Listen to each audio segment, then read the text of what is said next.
So guys நம்ம இன்னைக்கு ஒரு ஸ்டோரி தான் சொல்ல போகிறோம். ஸ்டோரியோட நேம் என்னன்னு பார்த்தீங்கன்னா A Clever Fox Exposed the Thief. இப்போ வாங்க சொல்கிறேன். ஒரு ஊரில் ஒரு மேன் இருந்தார். அவர் ஒரு ஹார்ஸ் வச்சுருந்தார். அப்புறமா அவருக்கு வேற எந்த ஃபேமிலியும் இல்லை, யாருமே தெரிஞ்சவங்க இல்லை. அதனால் அவர் அந்த ஹார்ஸை தான் ஃபேமிலியாக நினச்சிக்கிறாரு.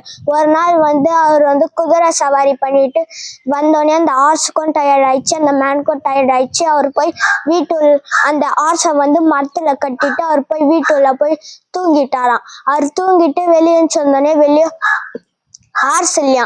அப்புறமா தான் தெரியுது அந்த தீஃப் அந்த ஹார்ஸை எடுத்துட்டு போயிட்டு இருக்கான், திருடிட்டு போயிட்டு இருக்கான்னு அவருக்கு தெரியாது.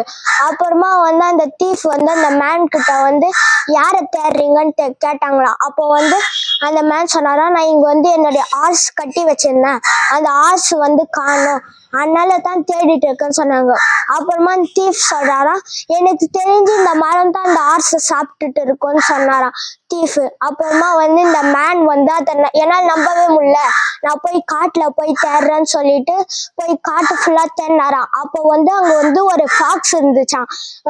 என்னுடைய குதிரையே எங்கேயாவது பார்த்தியா ஃபாக்ஸ், அந்த மேன் ஃபாக்ஸ் கிட்ட கேட்கறா. அப்போ அந்த தீஃப் பின்னாடி நின்றுட்டு அந்த ஃபாக்ஸ் கிட்ட ஆமா பார்த்தேன்னு சொல்லுன்னு சொன்னாராம். அதே மாதிரி அந்த ஃபாக்ஸும் அந்த மேன் கிட்ட ஆமா நான் பார்த்தேன்னு சொல்லிச்சான்.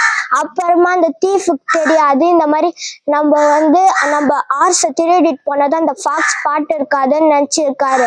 ஆனா அந்த ஃபாக்ஸ் அந்த தீஃப் திருடிட்டு போனதை நல்லா பார்த்துருக்கு.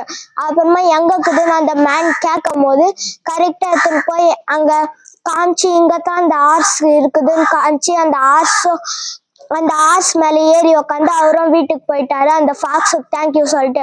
அப்புறமா அந்த தீஃப் அழுதுட்டே போயிட்டாராம். இந்த ஸ்டோரியோட மாரல் பாத்தீங்களான்னா நம்ம யார் பொருளும் திருடக்கூடாது. இதுதான் கைஸ் ஸ்டோரி. உங்களுக்கும் பிடிச்சிருந்துச்சுன்னா லைக் ஷேர் சப்ஸ்கிரைப் பண்ணுங்க. Okay guys, bye bye guys.